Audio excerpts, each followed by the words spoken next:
rural counties. I know some of you find the mask uncomfortable, so do I. I put it on at 8 a.m. this morning. I haven't taken it off since. I do this out of respect for each one of you because I have been across the United States where there has been a lot of virus. And so every Tennessean today, in order to be able to get back to school, in order to ensure our businesses stay open, every Tennessean, whether you live in a rural area or urban area, needs to wear a mask to protect your family, to protect your grandmother, your grandfather, your aunts, their uncles, who we know can have very serious consequences to this disease. And so it's calling on all Tennesseans to make that sacrifice for your family, for your children, so they can go back to school, to really wear a mask and protect each other. In fact, if you have been in vacation in a hotspot area across the South, really calling on all of you to protect the elderly. Don't go and visit them for the next 2 weeks. If you have someone in your house that has comorbidities, you should wear a mask inside and protect them also.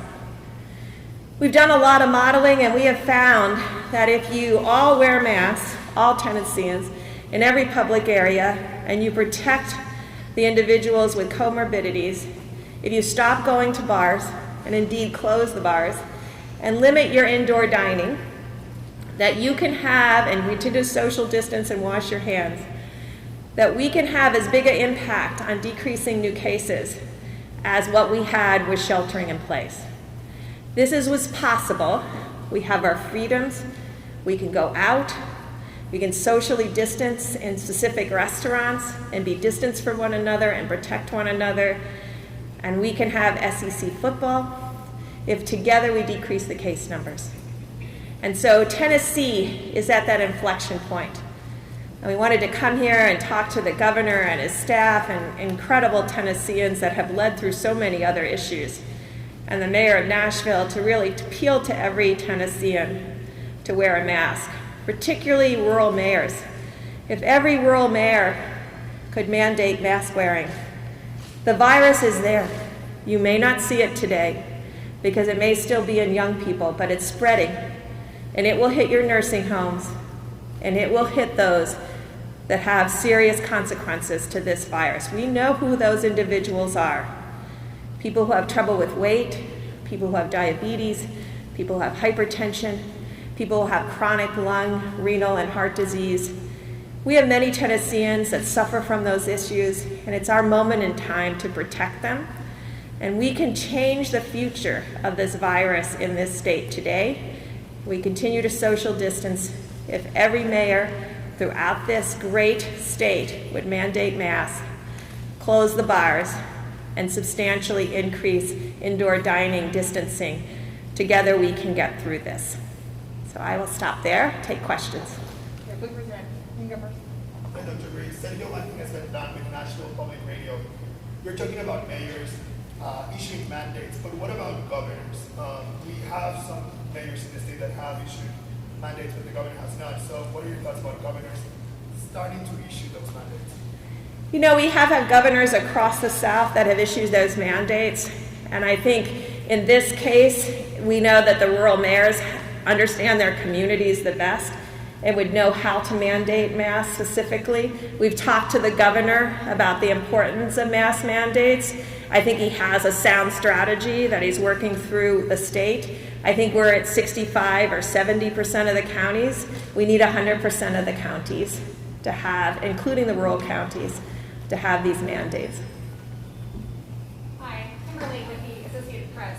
So at this point, you are not recommending the governor to issue a statewide mask mandate to get the final 30% of the counties in with some sort of mask mandate? Every week we issue a governor's report. This is the 5th week. They just received their governor's reports for this week.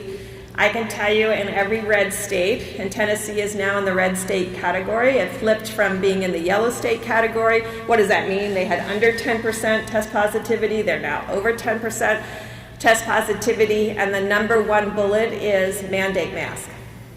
Close your bars. Enhance social distancing. Tell every Tennessean to not socially gather with more than 10 people.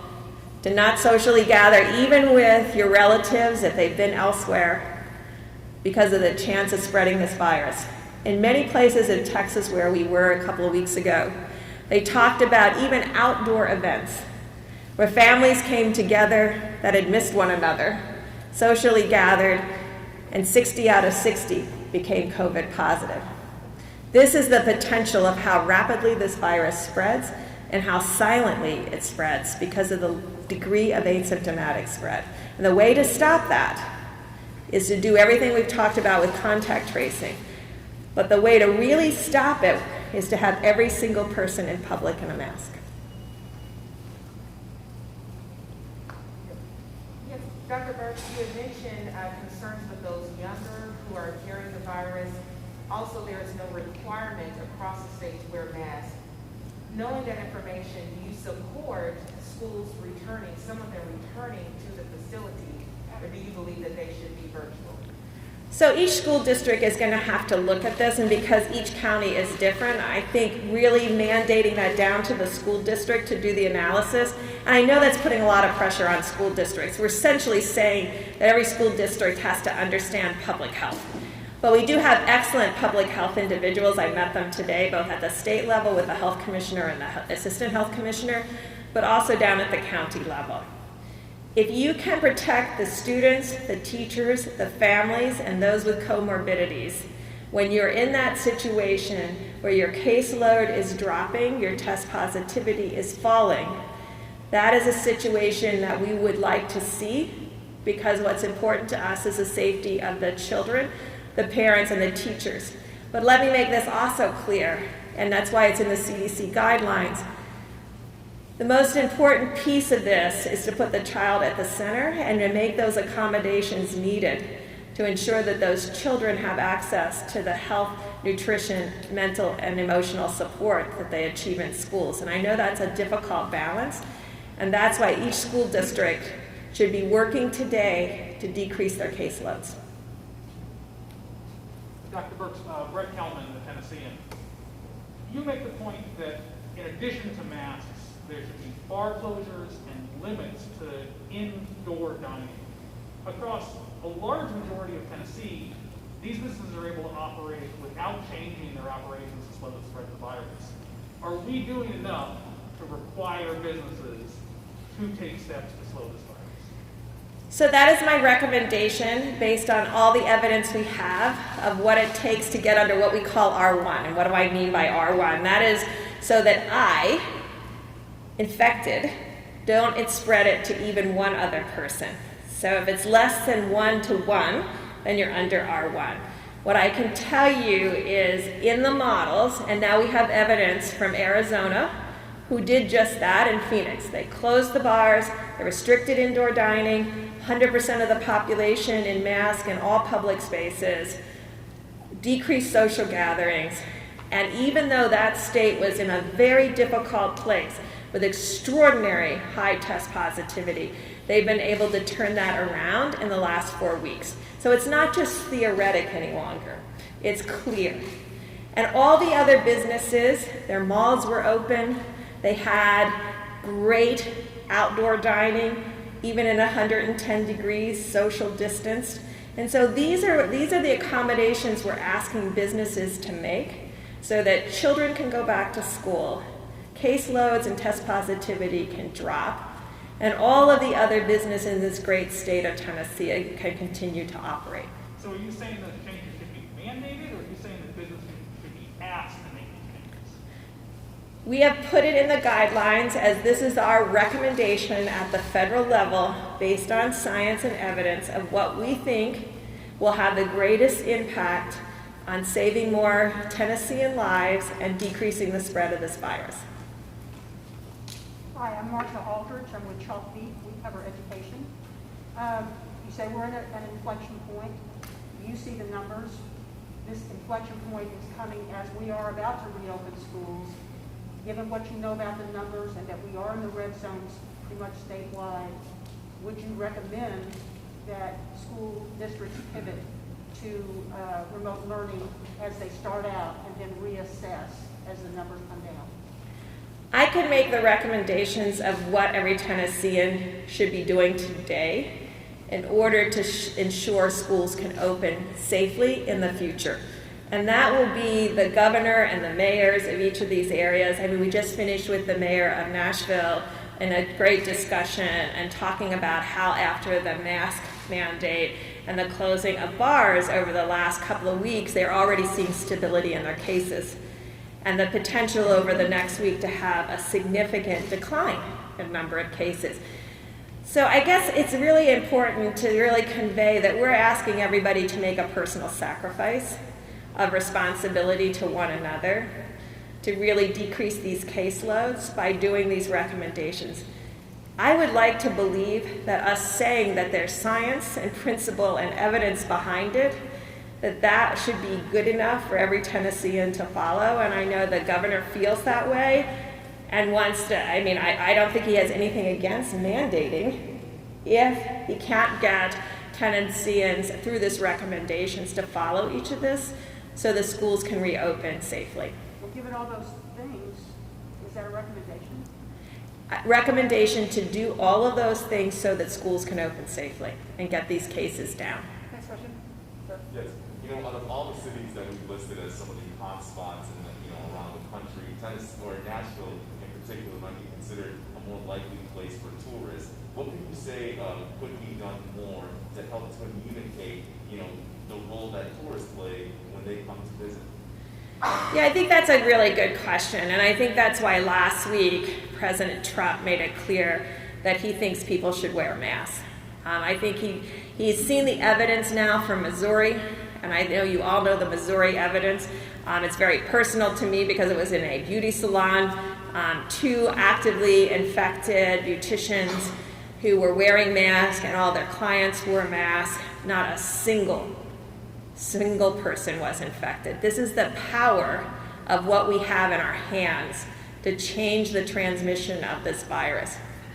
But it does take tourists, and whether you're a Tennessean going to Myrtle Beach or Mobile or someplace in Florida, you need to take masks and do those precautions when you're out of your house. And for visitors that come to Tennessee, they need to do the same. Out of respect for every Tennessean, we've worn the mask the entire time we are here. Did you have one more question? Dr. Birx, you said that masks definitely work. Scientifically, it's been proven. Do you think a statewide mask mandate would be necessary? I've been to rural areas, Dr. Birx, and people in the rural areas just are not taking it very seriously. I've gone to the supermarkets. I've seen about 60% of people in there not wearing masks. What do you recommend? Well, I hope if they're a Trump supporter and they live in rural Tennessee and they heard the president say last week that he thinks masks are important, and he said that several times last week in each of his briefings, that they're hearing that. And I hope the local mayors are hearing that, because this virus, and I want to be totally transparent, is spreading in rural Tennessee. And so people in rural Tennessee do not have to come to Nashville or Memphis or another large city in Tennessee to become infected. They can become infected in rural Tennessee. What concerned me during our meeting with the healthcare providers is one of the nursing home providers who has nursing homes in some of the rural areas of Tennessee was talking about the significant number of cases that are now in those nursing homes when there were none. And when there were none, it means the virus came in from somewhere, which means it came in through the community. And so we all know how vulnerable our Tennesseans are that are in nursing homes. And I hope out of respect for them and for getting our children back to school across America, that people will heed what the president has asked, the vice president has asked, your governor and mayors have asked, and hopefully the local mayors will ask, that everybody social distance, wear a mask, and protect those that are most vulnerable. Thank you.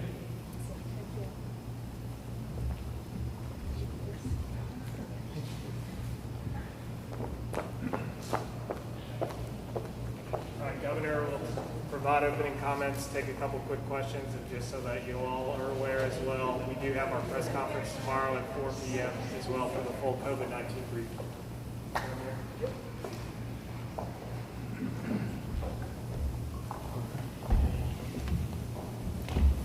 Can they hear me from here? Or was she standing in the Thank you. I want to say how grateful we are for Dr. Birx and her team's travel here.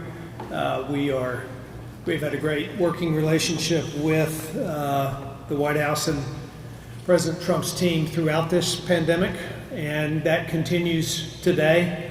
That's what part of today was about, was to continue the dialogue. So we had very productive meetings, primarily around education, around the health spread itself. We had great conversations around the effectiveness of masks and how it is that we can get greater buy-in from folks across our state for masks. And I was proud that she was here today. I think we all learned something, those of us that were in the meetings together, and together we will continue to do everything we can to mitigate the spread of this virus so that we can get our schools back open and we can continue to keep our businesses open and protect the lives of Tennesseans at the same time. Happy to answer questions. Sergio, yeah, okay, I'll let you decide. That was it. Vanguard. I take follow rules at the appropriate time. Yes, sir, Chris. Governor, Dr. Birx specifically asked you for a statewide mandate. We discussed the effectiveness of mandates. We discussed strategies. We discussed why masks are important. She and I talked about our belief that a sustainable approach that will actually get more Tennesseans to engage in wearing masks. We both just agree that we need to continue to move forward in a strategy to increase the number of folks in our state that wear masks. So yes, we talked about statewide mandates. We also talked about alternative approaches, as she addressed today. But she's used the word, you used the word, getting Tennesseans to buy in. Everybody in this room has been out in rural areas. We've been with campaigns. People aren't wearing masks. Yeah. In the way that you would like them to. Right. How do you address that? Well, I've been to counties that have a mandate Are they wearing where people are not wearing masks as well. Yeah. So people wear masks because they believe that there is a reason to do so. And I believe that they will increasingly understand that as their local officials, for example, advocate for that, as their local health officials advocate for it. As you know, we've just released a new public service announcement that includes UT football players and construction workers and moms and teachers. And when people begin to understand that this will powerfully and productively affect their lives and their livelihoods in a positive way, then they'll do it. And it's not easy, but we're taking this as a very strategically in a very direct manner.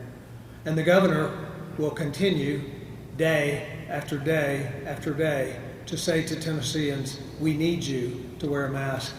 President Trump has stated that he believes it's patriotic. He believes that Americans should do it, and I agree with President Trump. Great. Brad. Governor, Dr. Birx just recommended that Tennessee close bars and limit indoor dining. Do you plan to close bars and limit indoor dining? Yeah, we don't have that plan right now. Beyond the regions that are currently have restrictions, that's not a plan for us now. We will, I've said from the very beginning of this pandemic that there's nothing off the table. I've also said we're not going to close the economy back down, and we're not going to. But I appreciate their recommendations, and we take them seriously. Would you give county mayors the authority to take this action similar to how you've done in Massachusetts? I think that with regard to businesses opening and closing, those decisions will be made the same as they have been, the 89 counties that our health department operates. That's how those decisions will be made collectively as a group. Harriet. Thank you. Governor, I've got two questions. The first, teachers are saying they feel like there's just too much responsibility on them, especially in areas where there's not a mask requirement. They're having to take a risk. Some of them told me today they're riding wills, actually. Your response to teachers feeling that too much responsibility is on them and the risk is on them. And then I've got a quick follow-up. Yeah. First of all, I commend our teachers who are doing the hard work and particularly figuring out how to do it in the midst of this unusual situation. Tomorrow, as you know, we have a press conference that we will outline we'll have the full press conference committed to our education rollout plan, what we're going to do to protect teachers, what we're going to do to protect children, how it is that we plan to open up safely and to get kids in, to give parents options for in-person learning or online learning, and to make sure that we at least give parents the options to get their kids back into school. So we'll be laying those guidelines out tomorrow. And then lastly, also there's a lot of discussion about younger people carrying the virus. When we talk about those under 35, what responsibility do you believe they should take with concerns to how they may be transmitting the virus to grandma and grandpa? You know, from the very beginning of the pandemic, I've urged Tennesseans,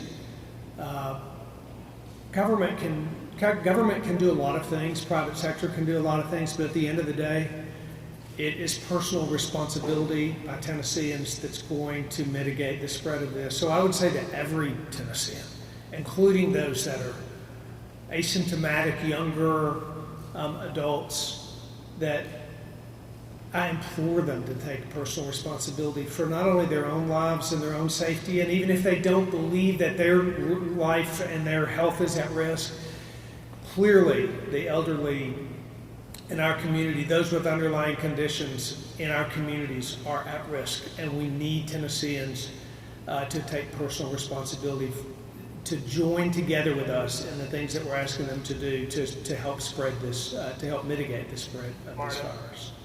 Yes, Governor, the Senate leadership could come out with its next coronavirus relief plan this week, as possibly as soon as today.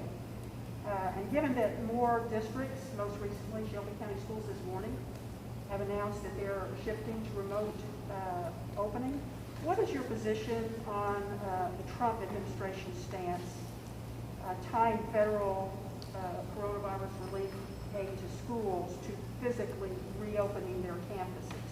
And I'm wondering if you've had conversations with Senators Alexander and Blackburn about this. Well, I talk with the senators on a regular basis. We have not talked specifically about the president's conversations around funding for schools, but let me just say this. Our hope is that kids can be in school in person. We believe that's best for children, and I think that we are advocating for and encouraging districts to provide that option for parents. And yes, there'll be another package, and there will be funding associated. There will be funding in that package to help us get schools open. As you know, we've already put $60 million towards educational reopening in this state, and we want to support school districts. We want to support teachers. We want to make sure that they can go back safely, and kids can too. So that's going to be our strategy here in Tennessee. And again, we'll be talking much more about that tomorrow. Physically or remotely, they should give the support. Is that what you're saying? We're going to support every school district in our state, but we do believe that kids should go back in person. Andy or Sergio? Sorry, Sergio. I'm not supposed to call on people, right? I appreciate it. I have a quick question. So you talked about how Dr. Birx and you discussed alternative solutions besides issuing a mask mandate. What are some of those alternative solutions? Delegating authority to local officials who have the trust of their local communities, utilizing the private sector in counties all across the state, as many of our private partners have, for mask requirements for patrons, which in effect creates an increase in the wearing of masks.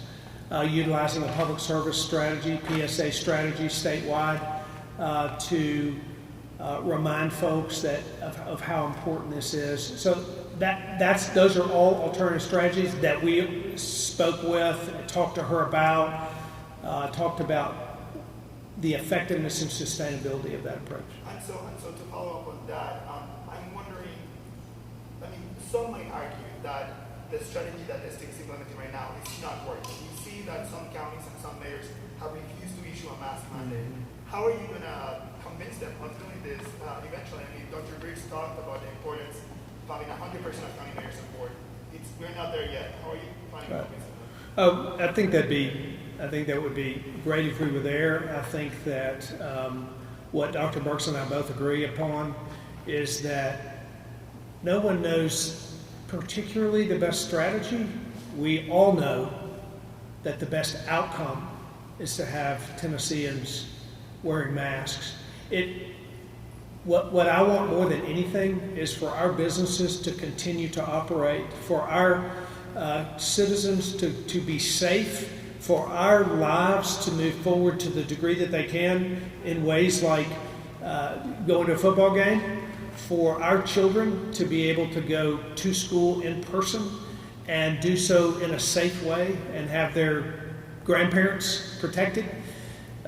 Those are the things that I want to happen in the midst of this pandemic. I think that that's possible. I think that the more Tennesseans wear masks, the more likely it is that those things can all happen at the same time. Andy, for last question. I guess, some say that you have a political reluctance in terms of issuing statewide mandates on masks. If this approach doesn't work, what would it take for you to, what do you do then, and at what point would you consider doing a statewide mandate? You know, would you ever consider it? I've said from the very beginning of this pandemic that nothing's off the table. I happen to believe that statewide mandates are not the best strategy, they're not the best approach, and they don't effectively bring about the wearing of masks as well as other strategies. If I did so, I'd do it, but I don't believe so. So that's all I can say about that issue. Thank you. Thank y'all for being here. We will be back at it tomorrow, and we'll see you each then.